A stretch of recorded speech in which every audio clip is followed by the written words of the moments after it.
일단 삼성전자는 5세대 건너뛰고 5세대가 이제 3E잖아요. 예. 예, 이제 여기 건너뛰고 6세대 새로운 D램의 기술을 적용한 6세대 HBM4에서 뭔가 승부수를 던진다는 거였는데 사실 이거 관련된 내용이 작년 상반기 여름 정도부터 나왔던 것 같아요. 근데 사실 시장에서는 5세대에서 안 됐는데 어떻게 6세대를 잘할 수 있을까 의문이 있었는데 지금 그 판이 삼성전자 생각대로라면 좀 바뀔 가능성이 있다고 살짝 보여지고 있습니다. 그 삼성전자가 수율이 잘 안 나오고 어려움을 겪었던 게 네. 크게 두 가지인데 네. 하나는 HBM을 구성하는 네. D램 자체 칩의 성능에 문제가 있었고 아, 예. 또 하나는 패키징하는 방법, 그렇죠. 적층하는 방식에서 네, 또 네. 문제가 있었고 그렇죠. 두 가지인데 맞습니다. HBM4로 가면서 적층 방식은 일단 12단에서는 크게 바뀌지 않을 겁니다. 5세대와 네. 동일한 적층 네, 방식을 쓸 네. 거고 비슷한 장비들을 쓸 거고 네. 바뀌는 건 이제 D램 칩 자체만 바뀌는 건데 네. 만약에 과거의 문제가 주로 칩 자체의 문제였다고 하면은 네. 원C가 잘 만들어지고 있으면 HBM 자체도 잘 만들 가능성이 높은 거고요. 그렇죠. 그런데 만약에 뭐 칩 문제도 있긴 했지만 사실 적층의 문제가 더 컸다고 하면 네. 이거는 뭐 원 A건 원 C건 그 문제가 아니거든요.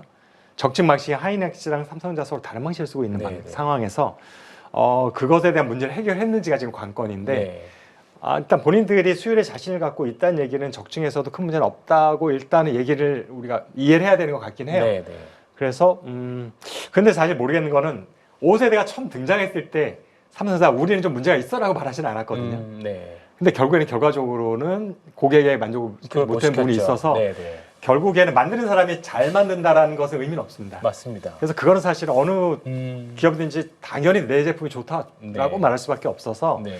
삼성전자 스스로 보이는 자신감, 그다음에 본인들이 발표하는 뭐 테스트 결과에도 가장 속도가 빨라라는 건 제가 볼 때는 큰 의미는 없다고 생각이 되고 결국에는 정말 탑재됐을 때 하이닉스의 장점은 기존 공급에서 크게 바뀐 게 없다. 그렇죠. 그래서 수율이 초기 안정화될 가능성이 굉장히 그렇죠. 높다는 게 네. 장점이고요.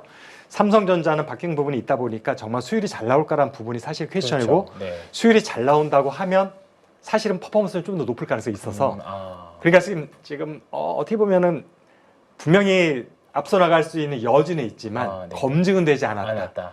이런 거 정도로만 제가 판단하고 있습니다. HBM4에서는 그러면 하이닉스와 삼성전자의 그 안에 들어가는 원물 D램은 다른 건가요? 다릅니다. 예, 세대가 다릅니다. 그러면 최신 순으로 보면 삼성전자의 D램이 훨씬 더 앞선 공정을 적용한 가지고 D램이 있다. 맞습니다. 예. 만약에 삼성전자가 수율에만 좀 성공한다면 그러면 이번 HBM4 전쟁에서는 하이닉스의 주도권 또는 점유율을 좀 뺏어올 수도 있겠네요. 지금 고객이 네. 이제 평가하는 기준은 여러 가지가 있는데 일단 네. 퍼포먼스 측면에서 우세하다는 얘기인데 네네. 이런 게 있죠. 고객이 원하는 퍼포먼스가 100인데 네. 하이닉스는 100이야. 네. 삼성전자는 105야. 네. 근데 하이닉스의 수율이 10% 높아. 네. 가격이 5% 낮아. 그럼 퍼포먼스가 높아도 하이닉스가 사게 되는 그렇겠네요. 거고. 네. 또 반대로 뭐 마이크론계 퍼포먼스는 좀 떨어져 98이야. 네. 100이 조금 못한 거 같지만 네. 가격이 20%가 싸다. 네네네. 그러면 사실은 마이크론을 쌀 수도 있는 거라서 사실은 장사라는 거는 단순히 성능만 놓고 쓰는 건 아니고 네네. 다양한 것들. 그다음에 물량도 내가 원하는 시기에 원하는 물량만큼을 공급해 줄 수 있느냐. 네네. 그런 것도 중요하잖아요. 네. 생산 속도 같은 것들. 네. 그 모든 것들이 종합 예술인 거잖아요. 고객한테 팔릴 때는. 맞습니다. 예. 그래서 지금 우리가 칩단에서의 우세는 사실은 고객이 평가할 때는 많이 나는 걸 수도 있어서 그래서 사실은 고객의 평가를 기다려봐야 된다는 말씀을 제가 지속적으로 드리고 고객이 있습니다. 만드는 제품의 또 최적화 문제도 분명히 맞습니다. 있을 거고 서로 최적화 문제, 칩셋하고 호환이 잘 안 그렇죠. 되면 네. 별도로는 굉장히 좋지만 네. 합치면 총 퍼포먼스가 떨어질 수도 있거든요. 그렇죠. 그렇게 되면 사실은 고객은 갸우뚱할 수밖에 없고 이게 더 좋다고 결론 내기 어려운 거죠. 알겠습니다. 그렇군요. 그러면 다 예를 들어서 삼성전자가 최적화도 괜찮고 성능도 괜찮다. 뭐 여러 가지 종합적으로 삼성전자가 준비를 굉장히 많이 하고 나왔다라고 하면 하이닉스는 어떤 전략을 좀 가지고 있을까요? 하이닉스가 딱히 할 전략은 아니고 하던 대로 할 것 같고요. 예. 지금 이제 시장 점유율의 변화가 예상이 되는 부분이 있죠. 그렇죠. 지금 지난해 마지막으로 발표됐던 시장 점유율에서 삼성전자가 16, 17% 정도로 마이크론에 뒤진 상황으로 나왔었는데 네. 이 부분에서 하이닉스가 60%가 넘었다가 유지할 수 있을 것인지 네. 아니면 50%나 그 밑으로 떨어질 것인지. 왜냐하면 삼성전자가 본격적으로 HBM4 시장에 가세를 하면 분명히 시장점이 높아질 거는 뭐 명확하잖아요. 네. 근데 보통 시장에서는 한 30%까지는 가능할 것 같다. 그다음에 낙관적으로 볼 때는 35%까지도 가능하다고 보는 분들이 있다 보니까 네.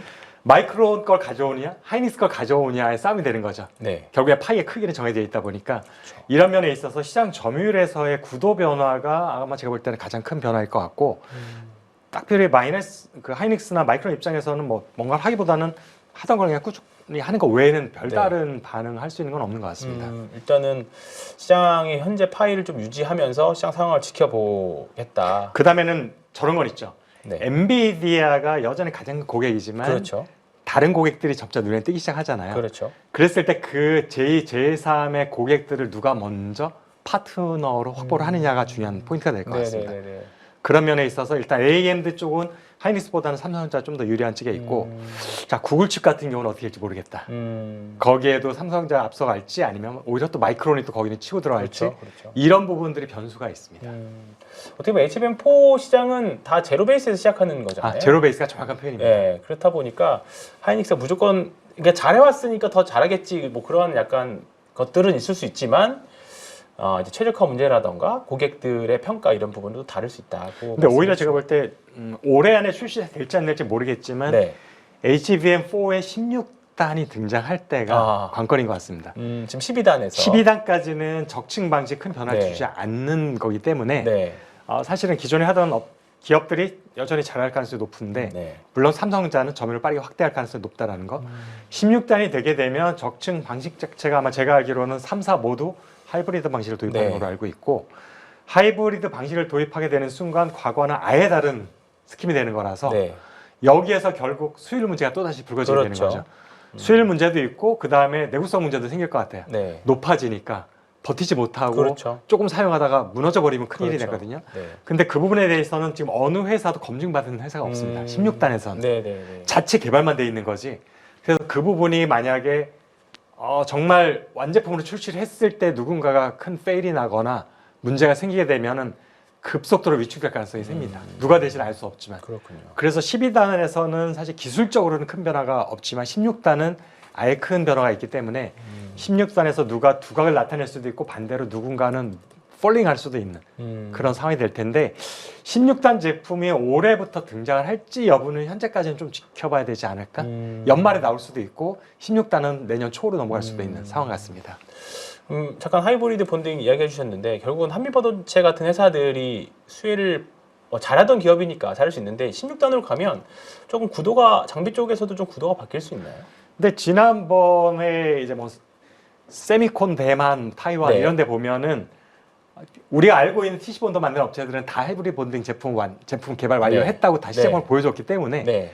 사실은 뭐 누가 거기를 더 잘할지 여부도 사실은 본인의 말밖에는 현재는 믿을 게 없는 거예요. 네. 그래서 하이브리드 본딩을 지금 실제로 고객이 사용을 해보고 얘네 거 썼더니 성능도 좋고 수율도 잘 나오더라라는 컨펌이 있으면 네네. 초반에 이제 과거 한미반도체가 했던 것처럼 두각을 나타낼 수가 있는데 아직은 16단 같은 경우는 고객사 자체가 완성품이 나온 게 없다 보니 사실은 그 부분에 있어도 누가 과연 두각을 나타낼지 한국 기업 중에 나타날 가능성이 높다고 보고 있긴 하지만 네. 그럼 누가 될 거냐라는 부분에 들어가면 이 부분도 역시 똑같이 지금 제로 베이스라고 저는 생각합니다. 그렇군요. 알겠습니다.